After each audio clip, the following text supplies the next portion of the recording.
this is a local government focus. We basically shine the spotlight and highlight the pivotal role of what the local governments are doing in our community and our society. We are currently here at the Oshimili South local government to meet with our executive chairman, Honorable Kelvin Obi Ezenyili. Once again, nice to have us here, sir. Good day, sir. Thank you. Thank you very much. Let's get right into it. We would like to know, before becoming the executive chairman of Oshimili South local government, we would like to know who Kelvin was. Well, thank you very much, and good afternoon and welcome. And by the grace of God, my name is Ezenyili Kelvin Obi, popularly known as Echo, the chairman of Oshimili South local government.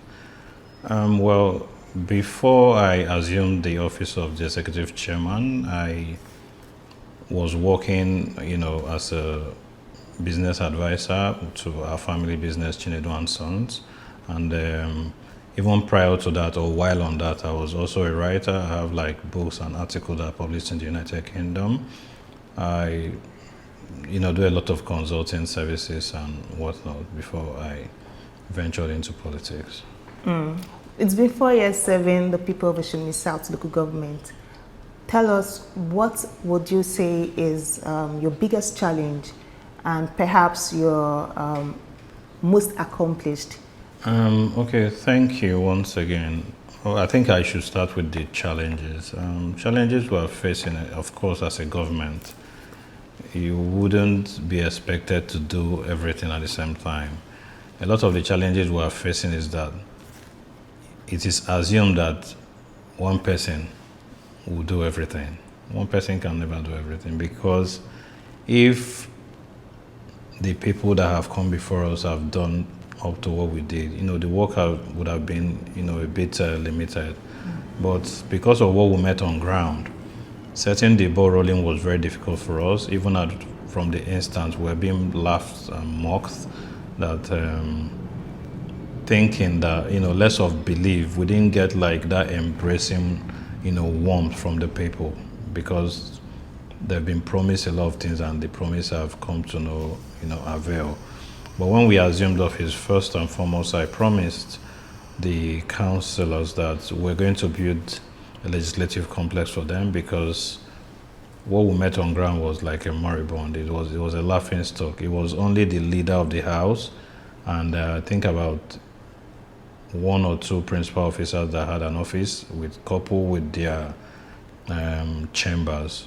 So when I called them on a meeting, I told them that this administration was going to be a very different one and one to reckon with. Of course, a lot of them believed me, and a lot of people also didn't believe, because it wouldn't be their fault because of what they've experienced in the previous administration, But when we kicked the ball rolling, putting everything in the hands of God and the grace, to ensure that we have available resources to meet up with our task, it was until we finished and the legislative complex was commissioned by the immediate past governor, Senator Dr. Ifeanyi Tokowa, that people started having that gradual trust in the local governance of Oshimili South. And afterwards, it has been project upon project and recommendation upon recommendation, and so I think we thank God so far for what have come. Okay. So Oshimili South local government is a stranger to the current alleged Fulani herders attack that's currently going on in various communities, nearby communities. What are the strategies you implemented to keep the peace in Oshimili South? Well, thank you very much, and I'll be happy to also announce to you that prior to the envisaging lacunas of Fulani herdsmen, we used to Oshimili South experience within the DLA and the Okwe Junction and the Bonsac high level of kidnapping, until we set up the Oshimili South, security task force, which we provided them with vehicles and motorbikes, and some little stipend that we used to support those that are dedicating themselves to serve and ensure that our people enjoy high level of peace and security.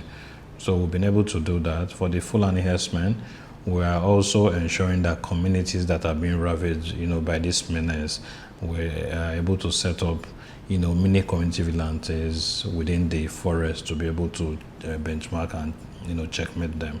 That's what we've done so far. Okay, so what would be your advice to struggling communities that are currently experiencing this attack firsthand? Well, for struggling communities, of course, I would love to speak, basically within the communities within or resident in Oshimili South. In Oshimili South, within the security apparatus, we've also been able to, usher in the emergency numbers, the 7745. So it has to do with, ensuring that security is closer to your doorstep. So whether you are the one affected or not, you can be able to help your neighbor by, just dialing that security short code. And for people that have given testimonies about the short code, the rapid response of the security operative from the Office of the Area Command is very, very, advantageous and visible. So if I should dial the number now, it would go through? It would not just go through, but what we just did is we made 9 phones available for the same 7745. If you were here the day we inaugurated it, you'll see that when you dial 7745, the 9 phones ring simultaneously. That is to say that if 4 out of the 9 are engaged, the other 5 will still be ringing for somebody to pick. It's a very rapid response principle, and it took us a lot to get the approval from the federal government through the NCC. Well, that's a tremendous work you've done there. I commend that. Thank you. You were elected with 24 other local government chairmen under the umbrella of PDP, and currently now Delta State is under a new party, the All Progressive Congress. How has the people of Oshimili South responded to this? Well, thank you, and I must commend you also for that question, because it's a very important question. Of course, we had backlash and dwindling response when we first embraced that initiative, but it has to do with us as a people not going down to the grassroots to explain to them on the need, on the decision we have taken to move from the PDP to the APC. They were being given cold shoulders, of course, from the onset, but as the day come by, a lot of leaders were able to go to their respective wards, their respective units, to explain to the people on ground, because when you hear about local governance, it has to do with the grassroots, and then you must ensure that you go straight to the grassroots to explain to them on the need for that enhanced decision that we have taken. And that we cannot move to the next level without the grassroots, so hence we use the opportunities to talk to them. If you listen to the voices that are on air now, you see that a lot of people are coming together to embrace the initiative, knowing fully well that Delta State has been out of the federal power for over 10 years, and then we haven't really gotten anything from the federal government. But with this initiative, you see that a lot of empowerment that has been initiated by the federal government will commence. They've also, of course, commenced the second phase of the Niger Bridge second Niger Bridge connecting road. There's another road that is on 4 lane that is coming from Edo State up to the Head Bridge. There's a lot of things, but it could be done whether we're in APC or not. What we're saying is that the need for us to embrace projects and empowerment or anything that would come from the federal government is tripled in terms of the speed when we are now harnessing power from the same political party. Okay, so Delta State is one of the states that is very accepting to the new local government autonomy. How would you say that has been for the people of Oshimili South? I think the autonomy celebration, I think is not something we are celebrating in Delta State, because as long as we, the politicians in Delta State, especially local government chairmen, we've been experiencing autonomy since the emergence of His Excellency Senator Dr. Ifeanyi Atoko, that's the immediate past governor of Delta State. All our monies have been given to us as a local government. So I think the idea of autonomy is focus on states that are not receiving their full allocation. As long as in Delta State we are concerned, the immediate past governor has always ensured that every money that has come from the local federal government that is meant for the local government are being given to us in full. And the present governor, Right Honorable Elder Sheriff Francis Oborowore, has also ensured that every money that is meant for the local government was given to the local government. In fact, Right Honorable Elder Sheriff Francis Oborowore did something very marvelous, because we that are coming for second tenure, you know that the window gap for the 3 months window that we used to run election and campaign, the allocation that have come for those 3 months was saved by His Excellency Right Honorable Elder Sheriff Francis Oborowore, and that's something to reckon with and accolade him for that, because of course a lot of governors would have just hijacked that money and there's nothing you can do about it. So we owe him a lot for ensuring that those monies were kept for us, and he personally advised and warned that we must ensure that those monies are tied to projects that people can benefit from and people can see. So that's his kind of personality, and then we're always very, very ready to work with him and to ensure that he comes back for second tenure in 2027 by the grace of God.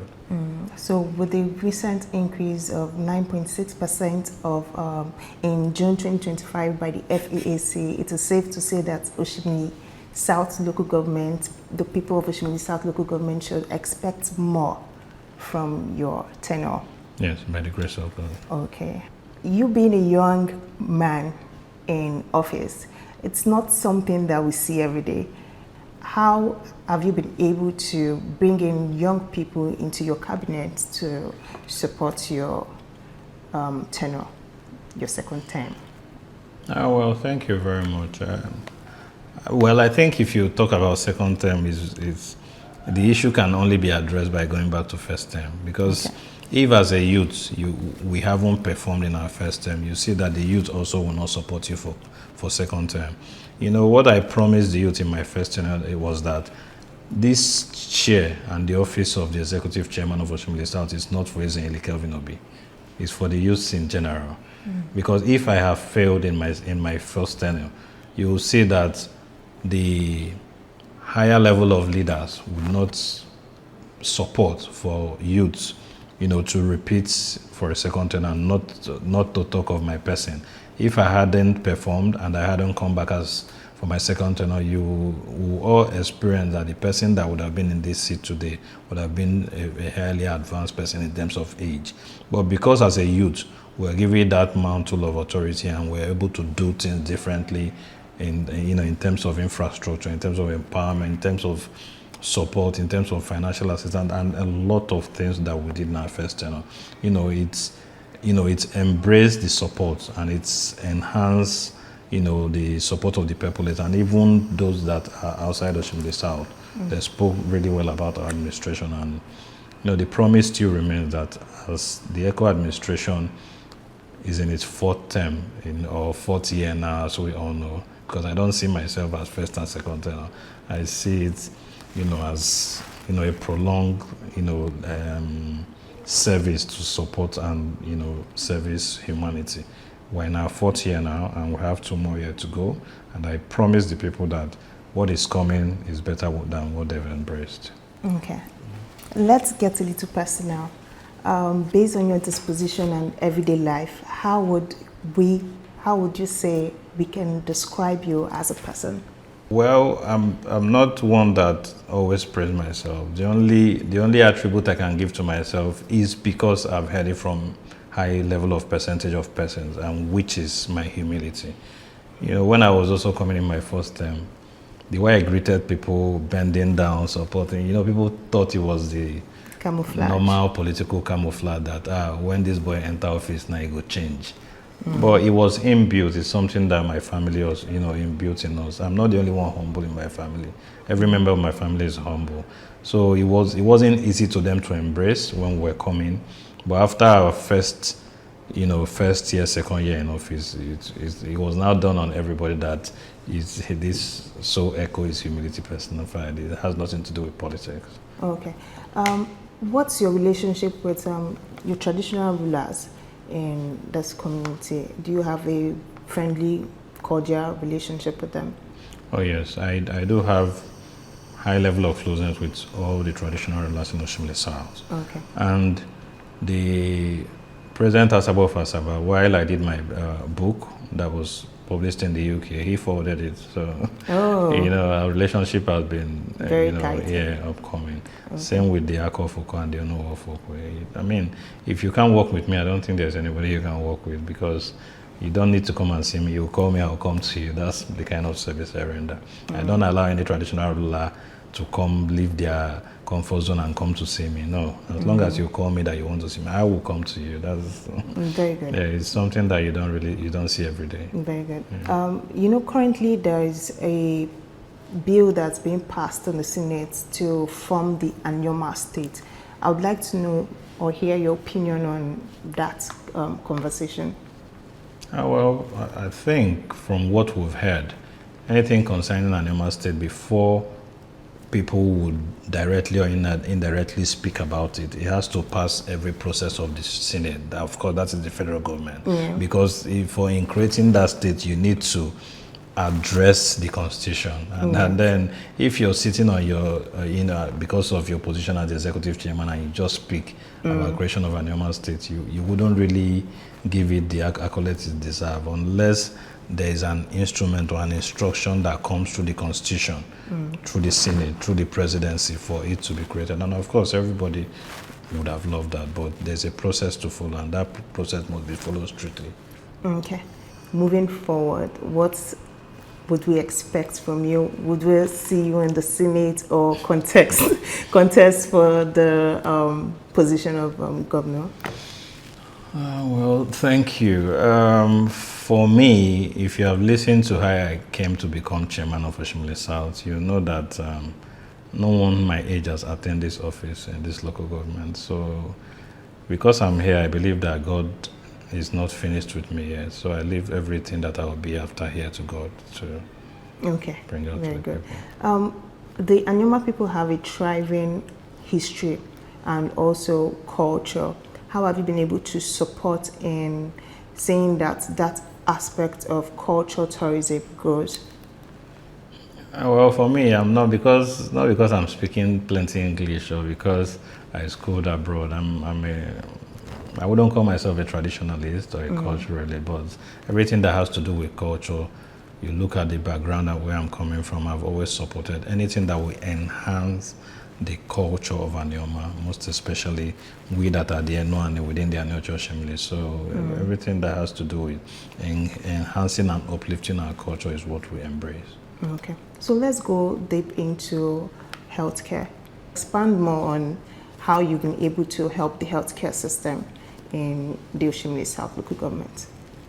Okay, for healthcare system, we've actually done a lot, although in partnership with the state and federal government, because the initiative that we've created through the healthcare is a tripartite partnership, which there's a state funding, local government funding, and federal government funding, and especially when we have to do with issues that are being fostered by NGOs, then we support in tripartite, meaning that the NGO is bringing, of course, majority of the stake, and the state is supporting with some XY level of percentage, as well as the local government is supporting with XY level of percentage. And we've heard a lot of complaint as well in terms of healthcare that they're experiencing power issues in terms of outage. And we hope that between now and the end of our tenure, that we will be able to provide them with at least some level of power support, so that those basic drugs and injections that need to be stored in a particular temperature, they will be able to do that within the entire local government. Okay, very good. I really love how persistent you are when it comes to the things that matter for your people. Let's digress a little in the aspect of infrastructure. Is there anything that you're currently working on now that the people of Oshimili South needs to be aware of, needs to be in the know? Oh, yes. By the grace of God, we have a mega project that is ongoing. Okay. It's an enlarged 100 offices, which will be called the Oshimili South Secretariat. Oh. It could be likened to the state secretariat, not although the state secretariat is more broad and more enhanced. But for a local government to have such structure that we are trying to bring to the table is really, it's not a local government project, but just that we find that drive and that strength to embrace our projects head on. You see, that's why the eco administration is different. We ensure that that level of enhancement in terms of the beautification of our offices are also being experienced in staff offices. Oh, very great. I see that you're a very active chairman.